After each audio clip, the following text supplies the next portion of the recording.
called Viparyaya Adhikarana. Viparyaya Adhikarana means the sequence of resolution. The sequence of creation is, of course, not Kalakrama, not a time sequence, but it is Pratipatti Krama. And the Pratipatti Krama, meaning logical sequence, meaning presupposing the Brahman appears the space, presupposing that appears air, presupposing that appears fire, like this. This is called a Pratipatti Krama. And Viparyaya Adhikarana means the resolution also like this. The Prithvi unto water, water unto the fire, fire unto the air, air unto the space, space unto Brahma. It is all, there is no time involved. Pratipatti Krama means it's a sequence involving no time. Presupposing the Father is the Son. But there is a logical sequence and also time sequence. Logical sequence as well as the time sequence between Father and the Son. Presupposing the Father is the Son. But we can't say after the Father comes the Son. Presupposing, that is called Pratipatti. Similarly, here also, presupposing the resolution of the water unto the air and Prithvi unto the water is the resolution of the water unto the fire, fire unto the air, air unto the space, space unto Brahma. This is what is called Viparyaya Adhikarana. Viparyayena tu Kramaha Ataha Upapadyate cha. Therefore it is tenable to say that as is the sequence of creation, in the same manner reverse is the sequence of resolution. How man wakes up, perception and then memories, etc. Similarly, he closes his eyes and then memory closes. This is going back. How you go to a village and come back? Reverse. The reverse order is called Viparyaya. And it is Upapadyate cha, it is tenable. Because if the creation has a sequence, then the resolution also has a sequence, of course, not a time sequence, but logical sequence, Pratipatti Krama. This Pratipatti Krama and Kala Krama is not thought of much by the people. This Pratipatti Krama and Kala Krama, Vedanta Vidyarthis must reflect upon the difference between Kala Krama and Pratipatti Krama. Otherwise, there is a lot of Krama. That Krama should not be misunderstood as Kala Krama. There is no Kala Krama. There is no Kala Krama in the creation. There is no Kala Krama in the resolution. There is no Kala Krama in the waking up. There is no Kala Krama in sleeping also. There is no Kala Krama at all. Because there is no Kala Krama, and even between the values and the Brahma Vichara, there is no time sequence. There is only Pratipatti, presupposing the serenity of the mind, presupposing the serenity of the mind is the possibility of reflection. This is what is called presupposing this, that is. That is called Pratipatti Krama. And Between Shravanam and Mananam and Nididhyasanam also, there is only Pratipatti Krama, not Kalakrama. First I will do Shravanam, then I will go to Rishikesh and do Mananam, and then I will go to Uttarakashi and do Nididhyasanam, and then go to Gangotri and share it from This is all. See, unless a Vedanta Vidyarthi discerns between the Kalakrama and Pratipatti Krama, he gets duped. Presupposing the Vedanta Shravanam is Vedanta Mananam. Presupposing the Vedanta Shravanam and Mananam is Vedanta Brahma and Vedanta Jnanam. Even Nididhyasanam, presupposing the Shravanam and Mananam is the Nididhyasana means deep, consistent learning. A kind of reflection shorn of all reasoning because you have already done the reasoning. Once you have done the reasoning and you see this is what Vedanta says is right, then you are free from all the doubts and logics and reasonings, etc. A lot of spade work of reasoning has been done. Therefore, in Nididhyasanam, you are not struggling with reasoning. You are not struggling with Anvaya Vyatireka Nyaya, because you have already done it. You are not struggling with understanding the deep sleep state. You have already done it. One's existence in the waking state and one's existence in the deep sleep state, there is no difference. There also it is being, here also it is the being, there is no error, here there is error. The presence of the error which is absent in the deep sleep state dupes the person to think that he is different. It misleads the person. Before I saw the snake, it was rope, and even when I see the snake, it is a rope. But the perception of the snake dupes me to think it is different from the rope. So there are a lot of illusions in human mind about his existence. The illusions about his existence cannot go away. He may be a doctorate in million things, nothing. Self-illusions, one's existence. Therefore, viparyayena tu kramaha. The reverse is the sequence. Ataha upapadyate, and therefore it is.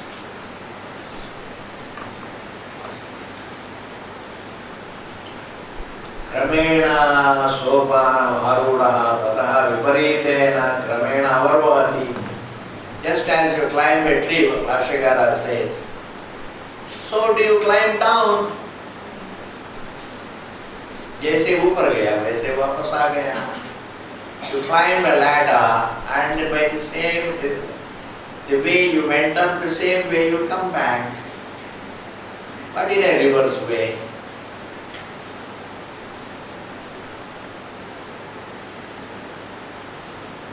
Here also appearance has a pratipatti krama, and the resolution also has a viparyaya krama.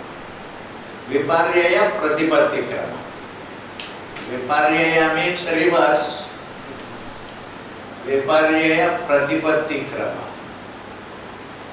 There is no problem. Viparyaya pratipatti krama. Meaning reverse order.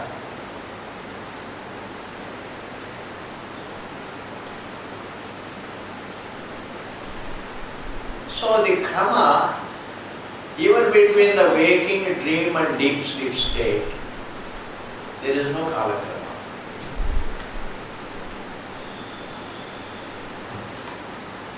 But we put all the three states in a sequence in time. Between wave and water there is no Kalakrama. Presupposing water is the wave. One is a presence, the other is an appearance. Between presence and an appearance there is no sequence. Between wave and water there is only pratipatti. Understand this. It becomes easier to understand the truth about yourself if your life is freed from Kalakrama. Our experiences don't have Kalakramas. The waking dream and deep sleep state don't have Kalakrama.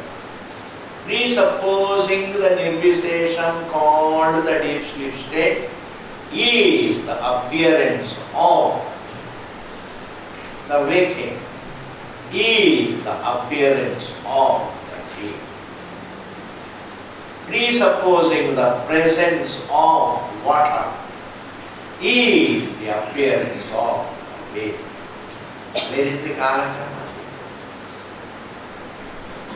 I miss the target if I put the three states in a time sequence. Once I put them in time, I put them in a time sequence. But really there is no time sequence.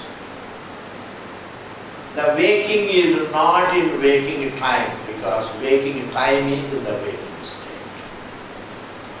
The dream is not in the dream time. The dream time is in the dream.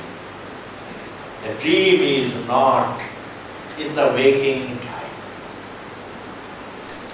And the deep sleep state, of course, is not in waking time. Is not in time, or dream time. So where is the question of the three states being in time? That means our life is not in time.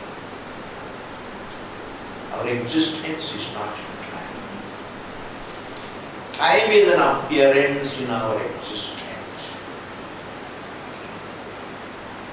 Time is an appearance in our existence. Therefore,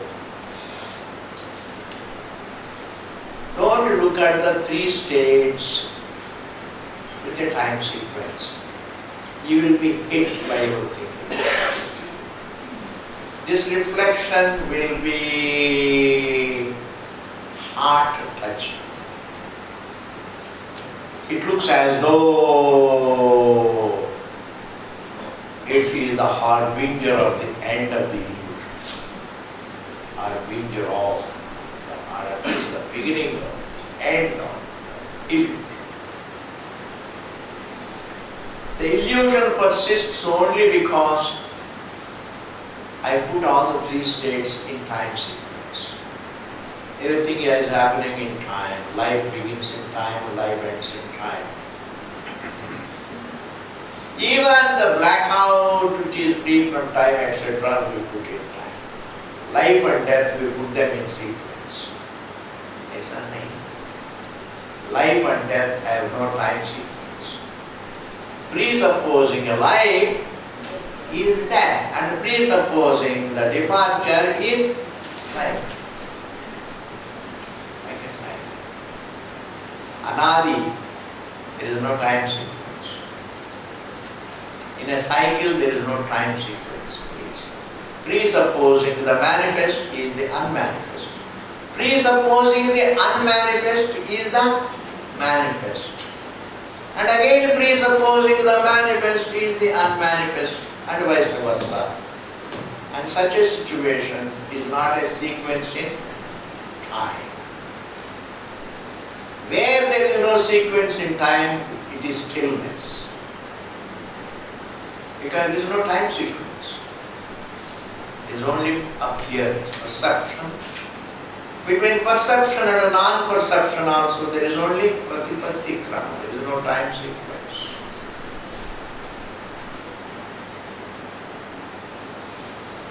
Between perception and non-perception. Presupposing perception, there is non-perception, and presupposing the non-perception is the perception. There is no time. Therefore, perception and non-perception are stillness, meaning as still as the truth. Stillness is not something that is brought about by stopping the movement. It is the stillness which is the nature of the truth.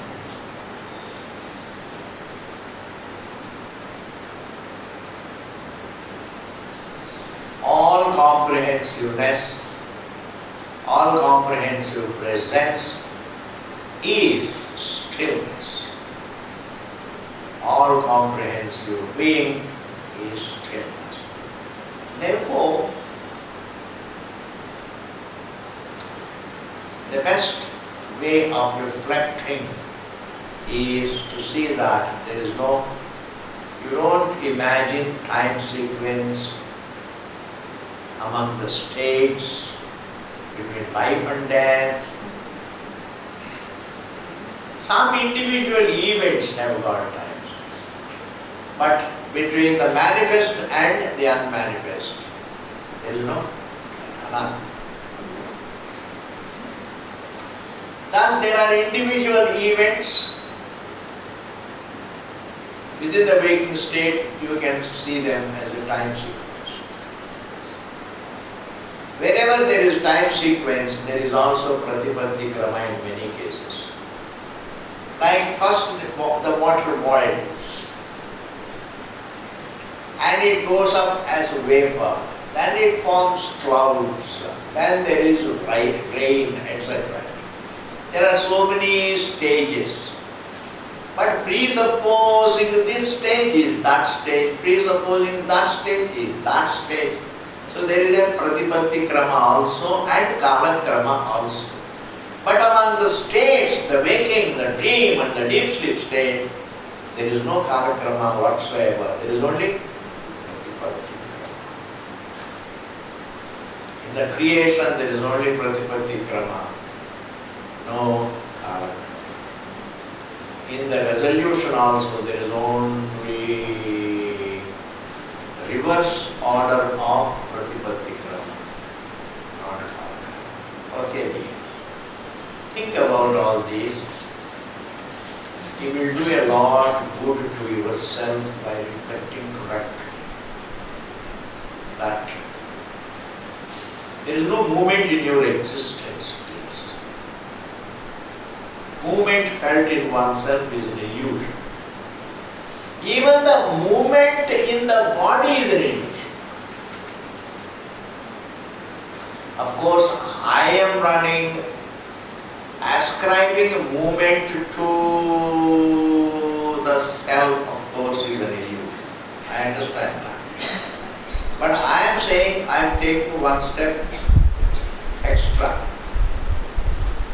Even the physical movements in the objects is an illusion.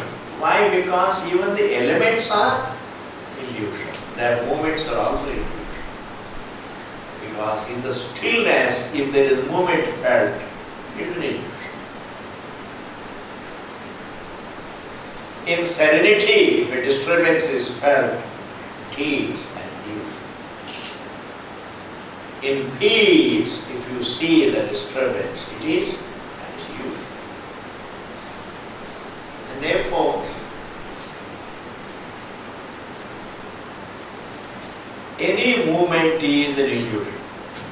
If any movement is an illusion, the whole life process is an illusion. Because life is not a process, even though I am using the term process, in keeping with the universal view, but otherwise it is only a perception. Change is in the realm of life and body. Change is not behind. Life is a perception. If it is not a result of a process, then it is not a process. Third is a result of a process. But life is not a result of a change. In the realm of the life's perception is the change. Change is also a matter of perception. Even process is a matter of perception. But perception is not a process. Perception is not a result of process, it's not a process, it's not a result of change. It's an erroneous perception. Very great topic. The scientists can make so much science. Their very perception of the universe is a perception about themselves, the truth. Okay. Now you go on analyzing life as a result of a process. That very analysis is wrong because your assumption that it is a process is wrong. The very assumption that the life is the result of a change or process is wrong. Like a dream perception is not. It looks as though because of some brain process, etc. But then perception, brain is an upadhi, it can facilitate. But where the dream appears is the truth. It appears in the awareness. The waking body, the waking mind, the waking brain may facilitate the perception of the universe. But where it is perceived, and that is the truth. Where it is perceived. The wave may be facilitated by the pressure underneath. But where it forms, where the wave forms is not in the pressure. Pressure is not the material of the wave. Water is the material of the wave. Pressure is only a facilitator, it is a upadhi. And ultimately upadhi here in the case of the ocean and the pressure, they are two different things. But here, the upadhi that facilitates the perception is also a perception in the truth. It is very difficult. Ultimately, the facilitator of the perception is ignorance, non-understanding and misunderstanding. Big topic, G. Let us move to the next verse. Otherwise, I can't move. If you go on hearing, I can't. You have to say, Swamiji, up. Antaram Jnana-manasi Kramena Tallingaditi Iti chet na Avisheshat. It is not up to chet, it is Purvapaksha. Na Avisheshati Siddhanta. So in the same sutra, we have both Siddhartha and Purvapaksha and Siddhartha. Sir, you have explained, presupposing the sequence, the Pratipatti Krama of the five elements. You have also explained the Pratipatti Viparya Krama of the five elements in the matter of resolution. But where do this mind, intellect, this Antahkaranam fit in? What is their sequence? How are they created? See, Antara, in between, Vijnana Manasi, the mind and intellect, Kramena, they also have to have some Pratipatti Krama, some sequence. Lingat, there are certain statements pertaining to that also. Iti chet, what is the sequence of the creation of the mind and intellect, etc.? And what is the sequence of the revolution? Iti chet na. There is no need to go into the sequence of the creation of the mind and intellect, and there is no need to talk about their laya because they are also anatma, they are only elemental. Mind and intellect are elemental. There are 5 elements.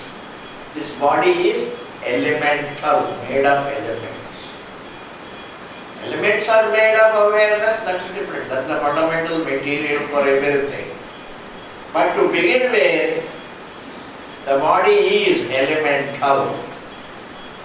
And even senses are elemental, upadi. Mind and intellect, every thought is elemental. All faculties are elemental.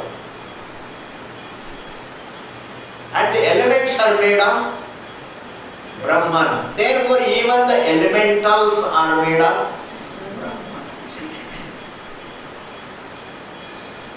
Elements are made of Brahman. The elementals also are made of Brahman. So if the elementals are made of Brahman and the elements are made of Brahman, then elementals also are made of, fundamentally are made of Brahman. Therefore, by talking about the creation and resolution of the 5 elements, we have also talked about the creation and resolution of the mind and intellect. We don't have to talk about the creation and resolution of the mind and intellect separately, because they are just really made of the 5 elements. If you say, no, they are made of Brahman, I say that way the whole creation is made of Brahman, that's a different matter. But the immediate material for the body is the 5 elements. The immediate material for the senses is 5 elements. The subtlest, the subtle part of the sattvic part of the 5 elements. And the sattvic part of the 5 elements is, whatever it is made of elements. The faculties are also a part of creation. And the facilitated thoughts also are a part of creation. The mind, intellect are a part of creation, as the faculties. And the thoughts and pleasures and pains facilitated by those faculties, they also come under creation. And that creation primarily is 5 elements. Because everything else is elemental. Even a plant is elemental. Tree is elemental. It's made of 5 elements. There is a form in it, sound in it, taste in it, touch in it, smell in it. That means all the 5 elements are there. And a cow is elemental, bhautika it is. These 5 great elements, they are called bhutas. Pancha Maha Bhutas. 5 great elements. And these individual bodies made of the 5 elements are called bhautikas. Bhautika means elementals. So when we say that the elements are made of Brahman, when we have explained away the sequence, Pratipatti Krama of creation and the Pratipatti reverse Krama of resolution, we have also explained away the Bhautikas. When the Bhautika is made of Bhuta, then I don't have to have 2 topics. If the elements are born of Brahman, then all the elementals are also made of Brahman. समझ गए ना जी? ना अविशेषात. Siddhanti says, कोई फर्क नहीं दोनों में. Between the element and the elemental, there is no difference. The part of creation. Between the space, air, fire, water, earth and this body, there is no difference because this is made of 5 elements. And it goes back into 5 elements. That's why we say Panchatvam Gacchati, Panchatvam Gata. He is dead. Instead of saying dead, you say it in Sanskrit. So that Adar ho jata hai. Panchatvam Gata. Panchatvam Gata means you say it nicely. He has gone back to 5 elements. So that Adar ko bhi dikhana padta hai na. Panchatvam Gata means the same stuff. Sometimes we hide our emotions, everything behind words. We hide our cunningness behind words. Yes, very true.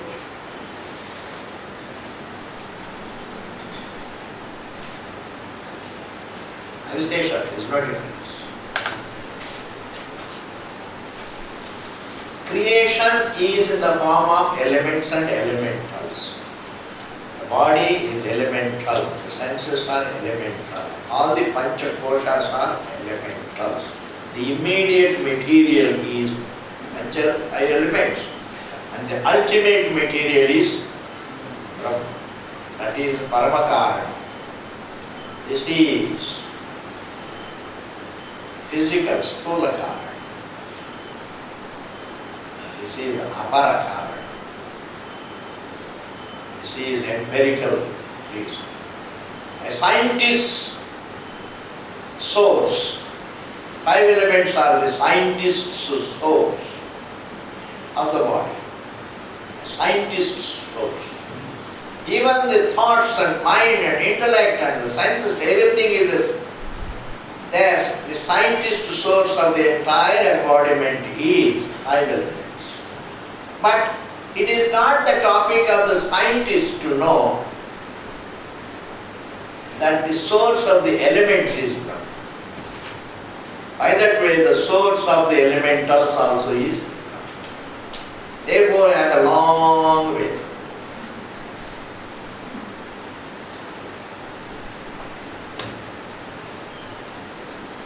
The best way to begin with, the best way of handling thoughts is a part of creation. Between one part of creation and another part of creation, even if there is a seeming difference, but you can iron out the difference. Like a rich man and a poor man, you iron out the difference by saying he is also a human being, he is also a human being. I tell you, it is good for your mental sanity. It is better to iron out the differences. Otherwise, you have heartburns. He may have a better intellect, I may have a lesser intellect. But that is also a part of creation, this is also a part of creation. Both are mithya.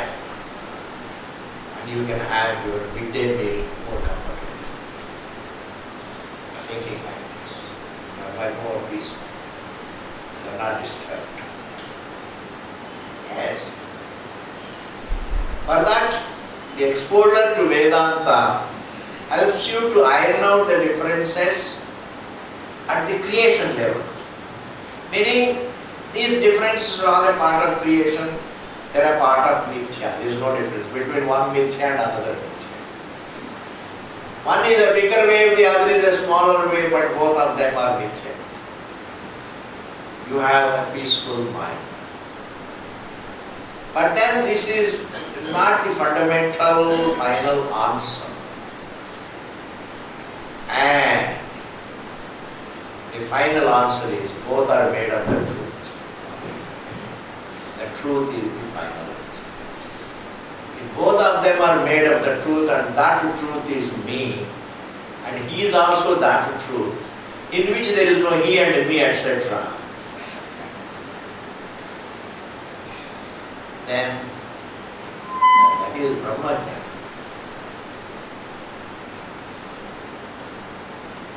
All these differences are a part of mithya, is one way of getting mental peace.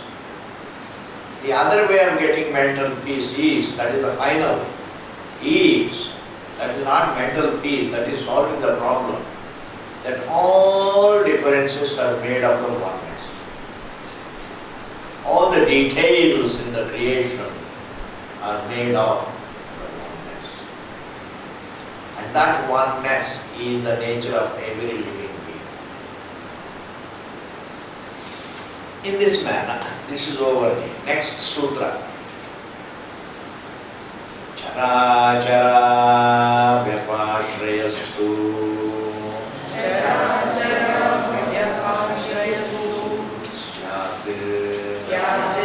Tadvyapadesha Bhakta Tadbhava Bhavitvat Charachara Vyapashrayastu Syat Tadvyapadesha. This Vyapadesha, life and death, belongs to only the part of the creation, the bhautika. The body dies, the senses die, the mind dies, the intellect dies. So first we use the term dies. Then we explain away that word dies to mean that they become unmanifest.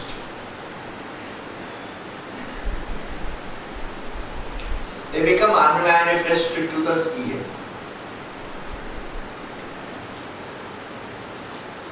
Like the dream, when you wake up, it becomes unmanifested to the seer.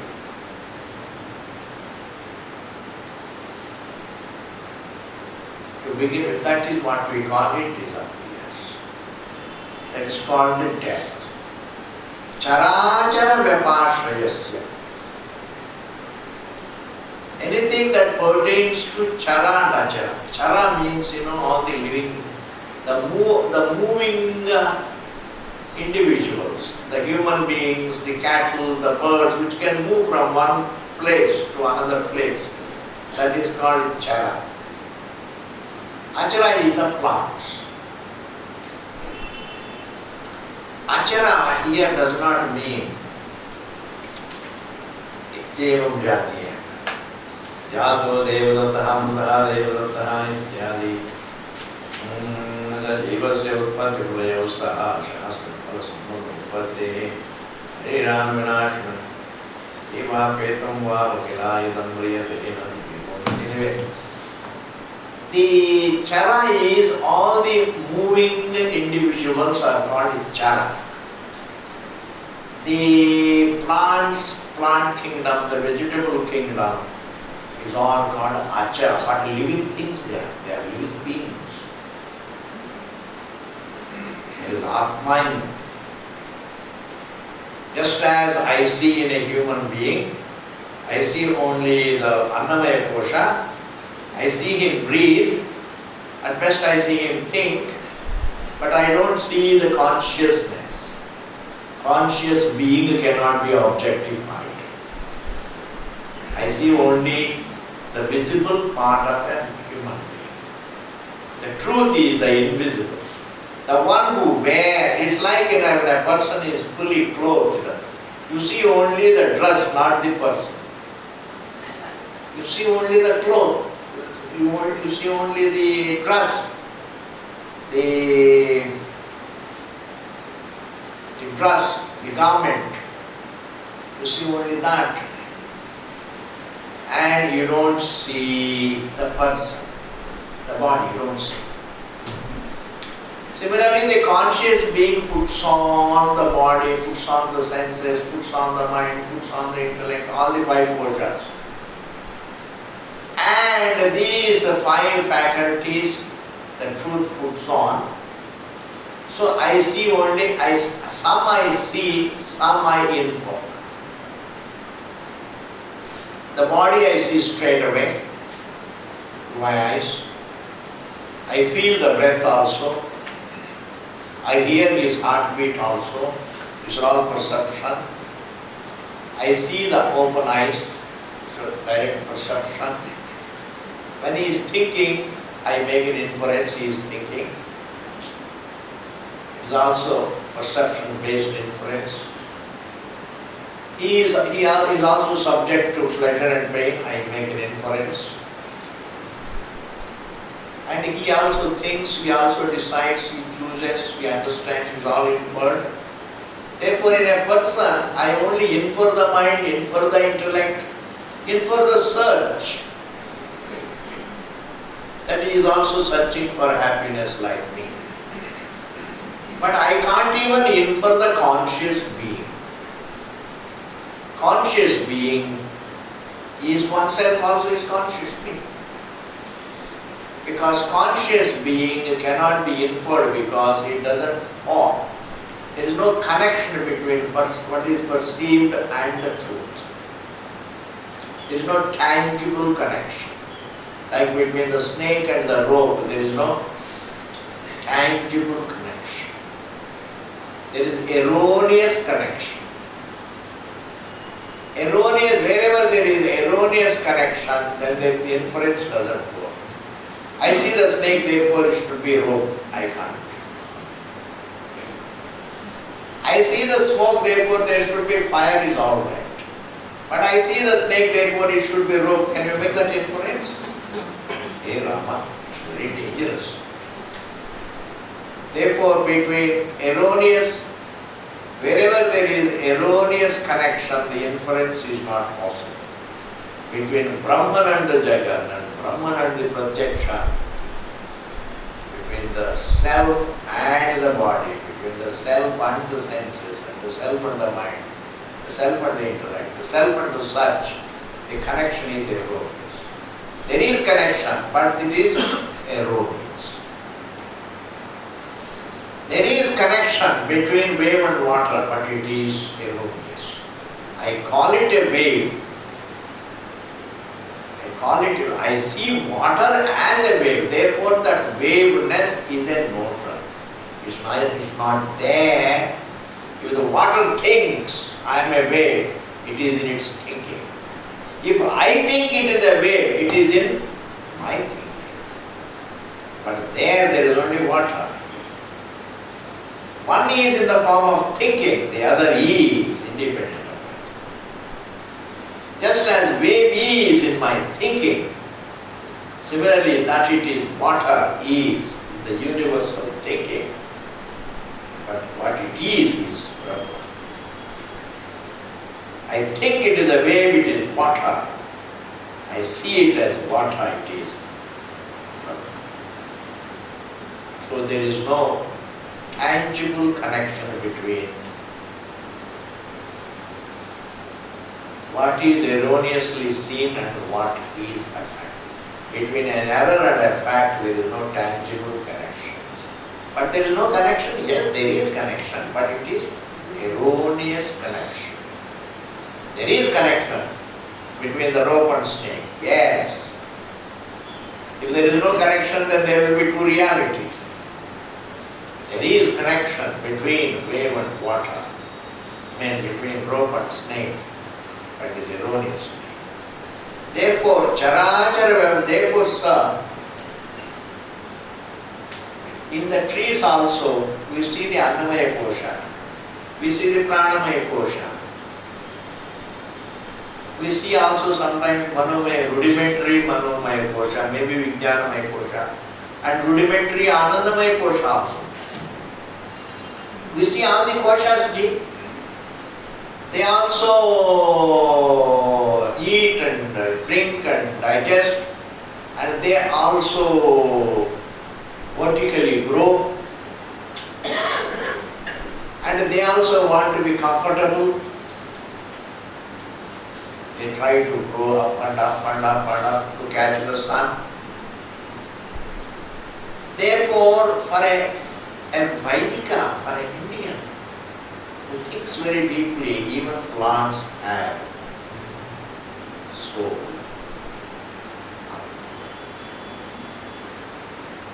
It is the truth that looks like a plant. It is the truth that looks like a tree. It is the truth that looks like a bird and an animal and a human being. There is no difference. That is called chara and achara. They are individual living beings. Charachara vyapashrayastu syat tad vyapadesha. This vyapadesha, that it is born and it dies, pertains only to the physical part of the individual. The body is born, the body dies, the thoughts are born, thoughts die, the breath is born, the breath dies, but not the conscious identity. Charachara vyapashrayastu syat tad vyapadesha. This vyapadesha, birth and death, pertains only to, it pertains only to chara and achara. Chara is that moves. Achara also is that moves vertically. But the conscious being doesn't move either horizontally or vertically. It is. Jivopetam mriyate natu jivo mriyate, it is said. What the conscious being puts on dies, but the one conscious being, he doesn't. What I put on, I remove it next morning and put it in the washing machine. Not the one who puts on. The one who puts on the sharira doesn't die, but the sharira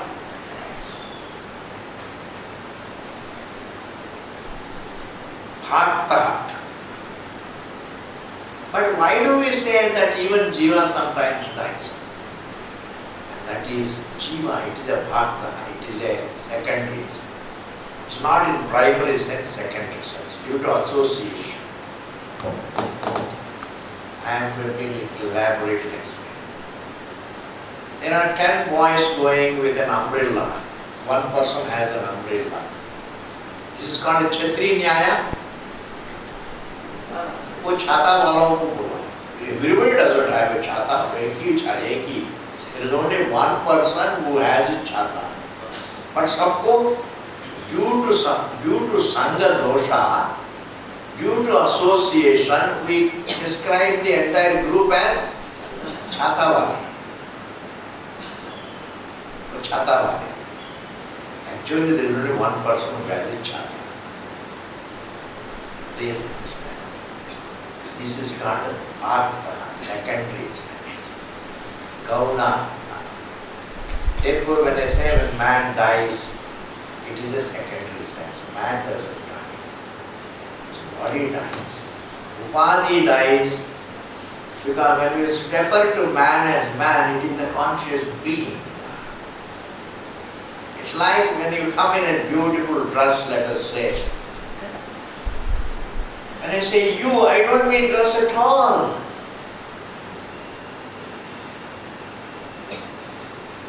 I mean only the person. In the same manner, sometimes we say, just a minute please, very, very sorry.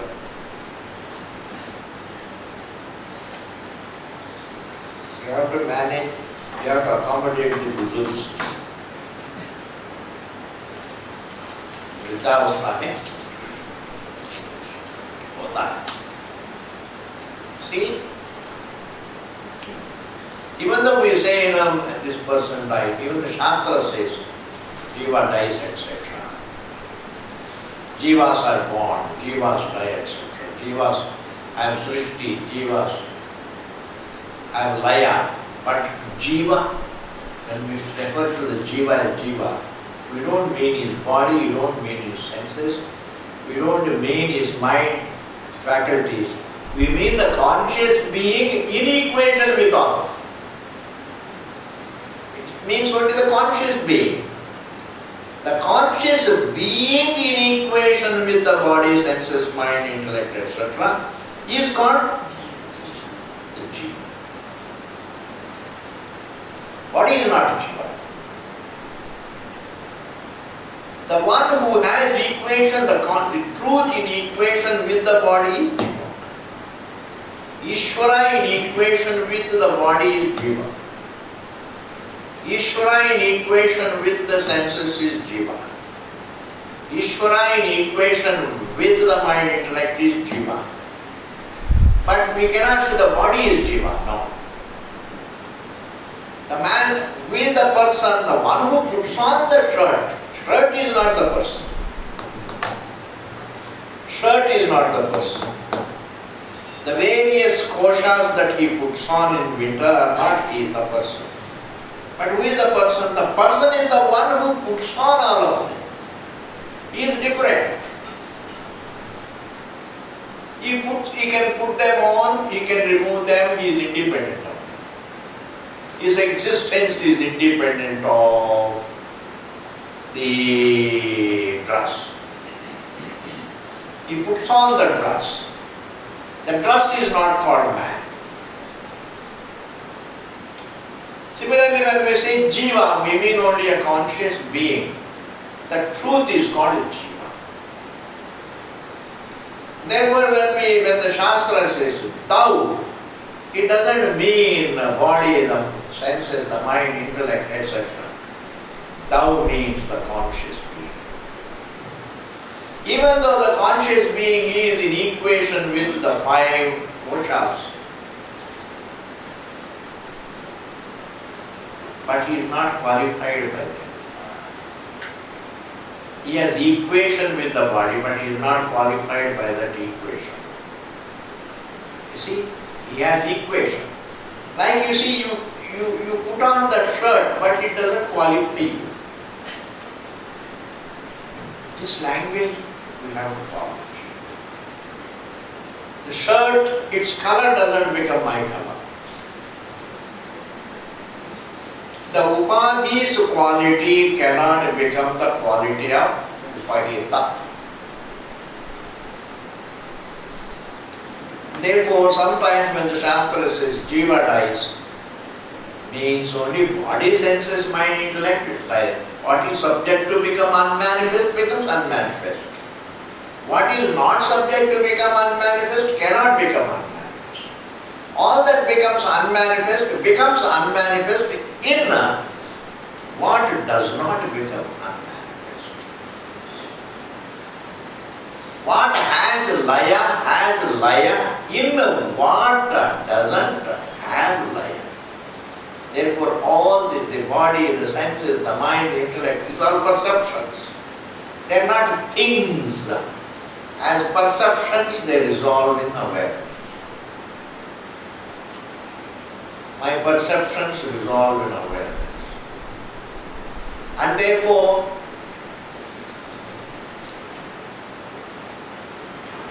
that the jiva dies is a secondary sense. It is a gauna.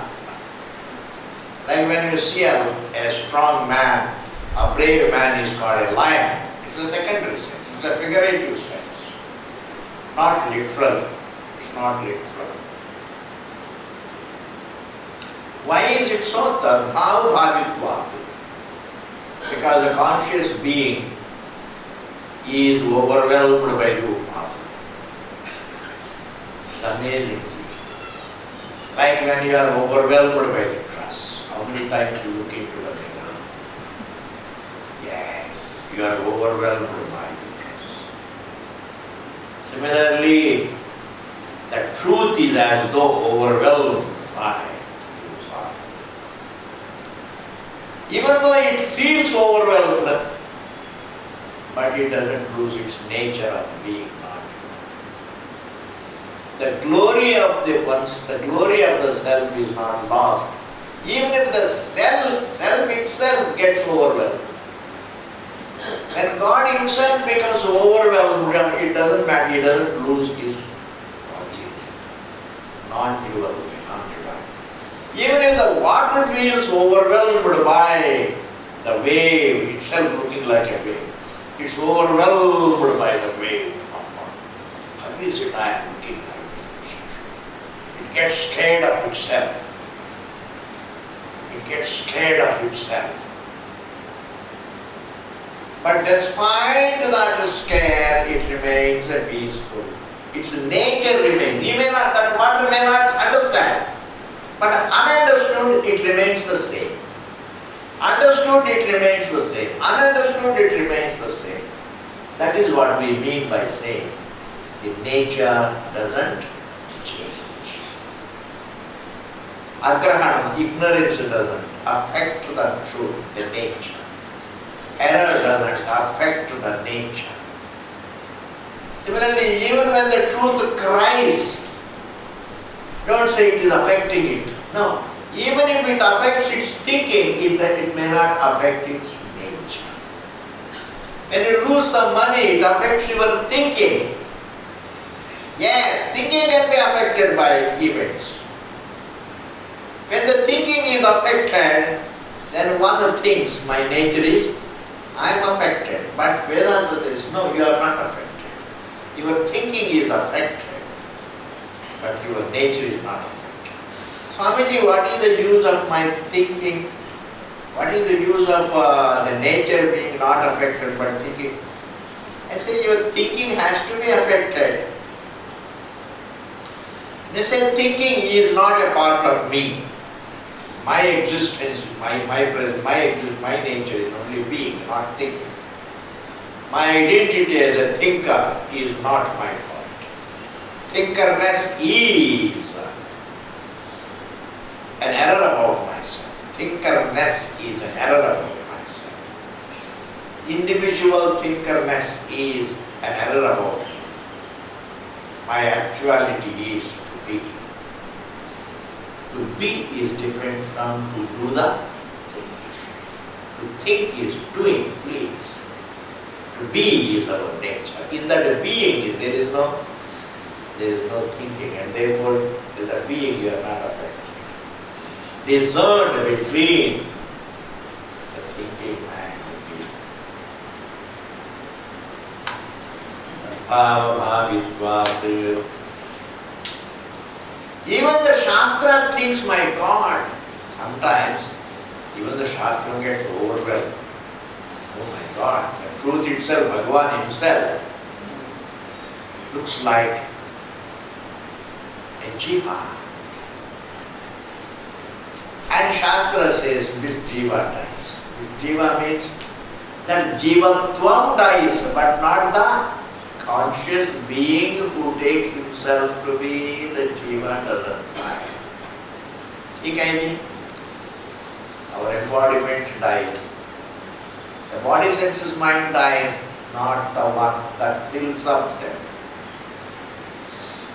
Next week, na atma, ashrutehe, nityatvacha, tapyaha. Na atma, atma doesn't die. Atma is only to be is atma. How can to be? What is thought die? What is done can be undone. What is cannot be undone. What is done can be undone. There is no phrase to do it, to undo it. But the presence cannot be made absent. There is no phrase to do and undo. Unbe is there, unbe? To unbe?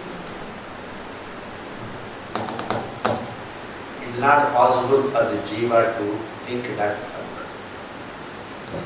His language is confined to only this much. He can only talk about doings and not doings, undoing what the other person does, expertly. How to undo what the others are doing, an expert. That is what I think they mean by expertise. Expertise. Expertise means how can you thwart, how can you compete and overcome others. Atma doesn't. Na Atma. Why Ashrutehe? There is no Vakya which says that Atma dies. Atma is always mentioned to be Nityam. That's why Nityatvacha, it is ever mentioned as eternal.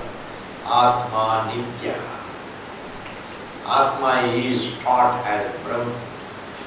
It is unlimited and it is taught as unlimited. You cannot use a positive word.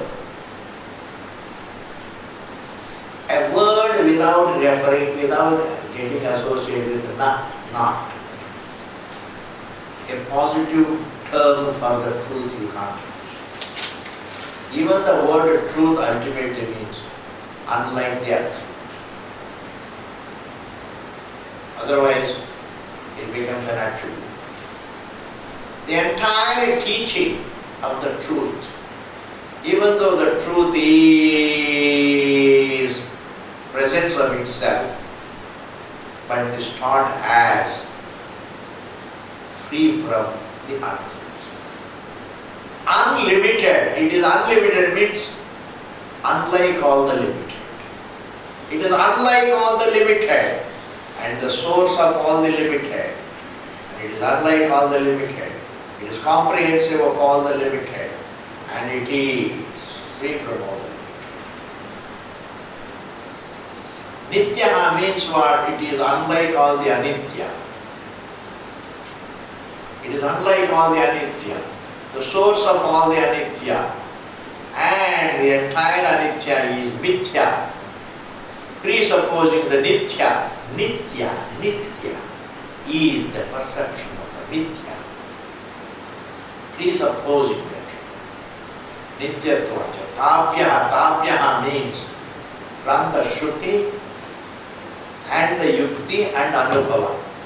On the basis of Shruti, eternity is a matter of Shruti's teaching and it is also a matter of reasoning, correct logic based on Anubhava. The Shruti uses logic based on our own Anubhava.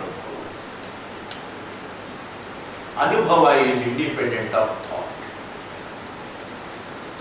Experiencing even the thought is Anubhava. Thought is not Anubhava, it is Anubhava Vishaya. Pleasure and pain are Anubhava Vishaya. Whereas the one who experiences is Anubhava Swarupa. Based upon that Anubhava is the Tarka used by the Shruti. Clear, please, and therefore man dies and a man dies, all his attachments also die. That's nothing. When the body dies, only from the body point of view, he has got attachment. The mind disappears, intellect disappears. Then you don't, like in sleep, you don't feel others, you don't miss others. Absolute, total freedom. It is Anubhava of freedom. And therefore, when a man dies, he has no attachments. Therefore, for a few days, there is a bhavala of attachments. Bhavala? And there is a little noise of attachments. Noise of attachments. It's all just unnecessary. Ashutehe nityatvacha tabhya is over. Next we will see in the next class. But tomorrow there will be class. Tomorrow is Raksha Bandhan. But then, हमको क्या करना है रक्षा बंधन से?